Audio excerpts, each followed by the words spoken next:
¿Cuánto llega a influenciar la familia en los emprendimientos? ¿Cuánto apoyo se necesita? No necesariamente económico, sino el apoyo moral de nuestros seres queridos para poder emprender.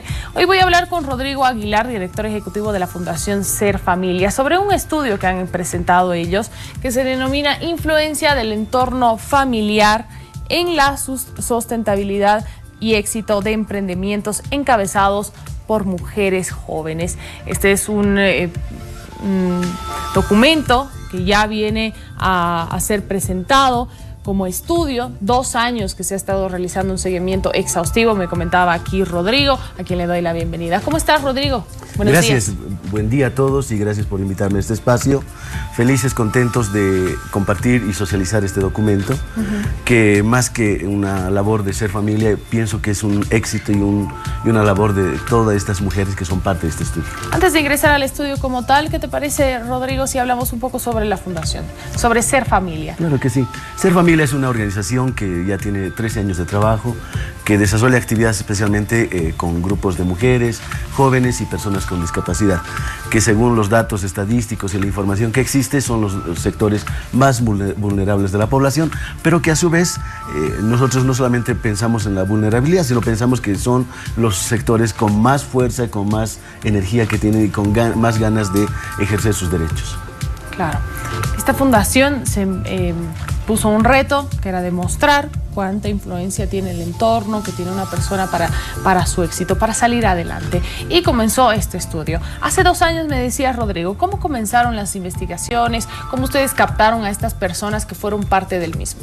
Bueno, Ser Familia hace 13 años viene desarrollando actividades y desde los últimos 6 años hemos venido trabajando específicamente con grupos de mujeres jóvenes que por las características del sector donde trabajamos generalmente en zonas periurbanas, hemos encontrado situaciones de mucha violencia económica, violencia de género, violencia física, o sea, todo tipo de las violencias, y que nos ha preocupado porque en algún caso derivaban en situaciones de ser potenciales víctimas de trata de personas, en algún caso de vivir situaciones muy difíciles que hacían de que algunas veces abandonaban los grupos que nosotros trabajamos, y el principal factor tenía que ver con esto, o sea, es decir, de que no asistían por una vergüenza porque habían vivido violencia física y demás, y sentían que no había más nada, que no había un futuro por delante y que todo estaba negro, y que en algún momento hasta algunas personas hablaban de que Dios las había abandonado y que no se sentían muy bien. Entonces se vuelven muy vulnerables, se vuelven muy dependientes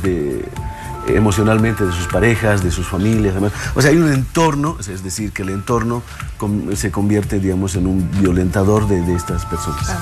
Estas mujeres que se identificaron, además de haber sido seguidas por la Fundación, ¿fueron ayudadas también por la Fundación de alguna manera durante el estudio? Ser Familia tiene un programa que se llama Mujeres Líderes Emprendedoras y tiene un programa de jóvenes con empleos y emprendimientos sostenibles. Desde hace años atrás venimos proponiendo un concepto en escenarios tanto a nivel nacional como a nivel internacional vinculado a la sostenibilidad. Es decir, de que las intervenciones no sean solamente teóricas, no sean solamente de modo proactivas, sino que tengan la posibilidad de cerrar ciclos. Y el cerrar ciclos significa, por ejemplo, hoy día hay muchas intervenciones y muchas políticas que hablan de que se debe impulsar el emprendimiento, pero no se establecen los encaminamientos, no se establecen las estrategias adecuadas. En algún caso se apoya a los jóvenes y a las mujeres en situación de vulnerabilidad para que hagan un plan de negocio, para que definan un proyecto de vida, demás cosas, pero hay 2 características. Primero, que los proyectos de vida lo hacen individualmente, es decir, plantean al sujeto como actor central, pero no plantean el entorno que influye positiva o negativamente. Y el segundo detalle, los planes de negocio son teóricos, es decir, se hace un estudio de mercado, se plantea cuáles son las condiciones, cuál podría ser el potencial de crecimiento, demás cosas, pero no se hace un seguimiento y un acompañamiento donde realmente hay la problemática. Es decir, una cosa es escribir yo mi plan de negocio, muy hermoso, defenderlo y demás, pero otra cosa es hacerlo realidad y que el mercado te acepte. Y que sea sustentable y que sea sostenible en el tiempo, claro, y que pueda permanecer, demás cosas. Se hemos encontrado, por ejemplo, en algunos emprendimientos de algunas señoras, de que los primeros clientes son impuestos, el gobierno municipal, a la alcaldía a través también de los impuestos, el sector gremial y la comunidad que está ahí. Entonces, a veces jóvenes que inician su actividad económica, pero tener estas situaciones de entrada conflictivas, lo que hacen es hacerles retroceder. Claro. Y entonces, si no tienes a alguien que te contenga, alguien que crea en ti, que te acompañe, que te impulse, que por lo menos en un tiempo inicialmente te pueda apoyar, se puede caer. En Bolivia, las tasas y las estadísticas plantean de que la tasa de mortalidad de inicio de los emprendimientos y de mortalidad de los emprendimientos es altísima. ¿Pero a quién le preocupa? A nadie. Porque es un emprendimiento más, es una actividad más. Pero cuando ya comienzas a mirar en sujeto, en persona, te das cuenta que esa persona que fracasó, que cesó su actividad económica, no solamente influye en sí mismo, sino influye en su entorno. Claro, toda la gente que era parte del emprendimiento, muchos contratan a otros, le están dando trabajo mediante el emprendimiento, y si este emprendimiento no es exitoso, pues mucha gente se queda sin trabajo también. Ahora, coméntame, Rodrigo, este documento que ya está presentado, este estudio, va a permitir observar conceptos como la familia, la sustentabilidad, el emprendimiento, las mujeres jóvenes y el desafío que tienen en nuestro país, el rol que cumplen no solamente como madres, sino también como gestores importantes de nuestra ciudad, de nuestro país en realidad, que generan estos empleos que tú mencionabas. Este material se lo va a disponer para diferentes empresas para que puedan realizar una investigación, para políticas. ¿Dónde vamos a poder encontrar este material? Porque es importante lo que tú decías. Nadie mira los números, nadie mira los porcentajes, cuánto éxito tenemos, qué realmente estamos haciendo con nuestros emprendimientos.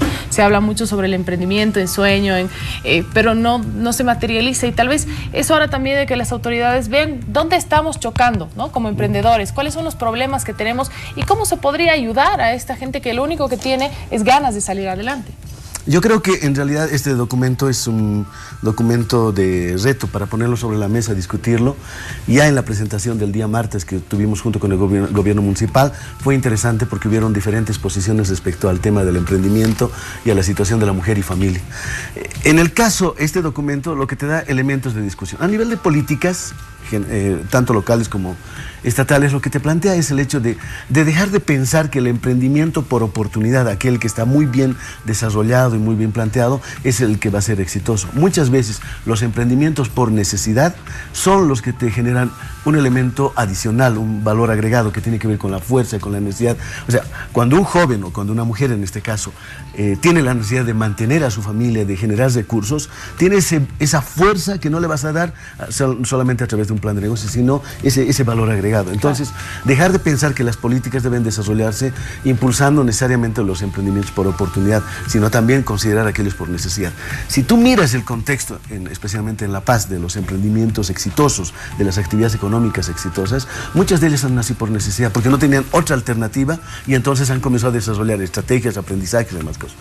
Por otro lado, dejar de pensar que la actividad productiva es la que debería impulsarse. Cuando estamos hablando de sectores vulnerables, un emprendimiento productivo, es decir, transformación de algo, te lleva en un periodo de sostenibilidad o de punto de equilibrio entre 6 a 12 meses. Si una mujer, una joven, tiene problemas de subsistencia, de alimentación de sus hijos específicamente, ¿cómo va a poder darse ese lapso de tiempo entre 6 a 12 meses? Entonces probablemente pueda desarrollar actividades inmediatas vinculadas a servicios y comercio, pero luego ir desarrollando la vocación productiva o recuperando la vocación productiva, que todos lo tenemos. Es decir, este país hace tiempo tenía una vocación altamente productiva y que se ha ido cambiando, especialmente en La Paz, por la situación y la coyuntura. Entonces, si desarrollas una estrategia que vaya desde el tema de comercio y servicios como algo inmediato y luego lo productivo, vas a tener emprendimientos más sostenibles. Entonces, ese es el enfoque en el término de políticas. En el caso de las mujeres es encontrar respuesta en las mismas mujeres, es decir, son 23 casos que se han tomado en este estudio. Muchos más seguramente hay, y si vemos en la audiencia, seguramente muchas dirán, yo también he salido de la nada. Son personas que en algún momento veían todo oscuro, que no encontraban un camino y que habían tocado fondo. Y entonces hoy día encuentran 2 años después una situación donde tienen cierta estabilidad, pero no necesariamente en términos económicos. O sea, un emprendimiento no hay que verlo, o una actividad económica como exitosa si gana mucha más plata. Si cuando tiene la posibilidad de generar un equilibrio, un desarrollo personal, una conciliación entre el rol productivo y el rol reproductivo. Es decir, las mujeres especialmente concilian mucho este tema, ¿no? O sea, están muchas veces responsables de la familia, del desarrollo de sus hijos, de ayudarles a estudiar, de enseñarles ciertos conceptos y también incorporar temas económicos. Entonces, esta conciliación del rol económico, el rol reproductivo y el rol productivo, hay que generarlo. Entonces, eso significa que muchas mujeres prefieren tener una actividad económica tranquila, sin tener que presionarse, porque muchos piensan que el éxito es tener mucha más plata, tener muchos más empleados. Poco a poco, un proceso de un vivir bien, con armonía, con tranquilidad y con un equilibrio. Interesante todo lo que surge de las conclusiones de este estudio. Gracias, Rodrigo, por habernos acompañado, por mostrarnos el mismo. Está disponible ya para que puedan hacer el análisis y conversación todas las empresas o también gobierno, autoridades que quieran hacer también, las personas que quieran hacer un emprendimiento y quieran conocer un poquito dónde son los momentos en los que se choca para poder emprender. Ahí está disponible este material. Gracias nuevamente, Rodrigo. Nosotros nos vamos a ir a una pausa. Enseguida retornamos con la recta final de la primera edición.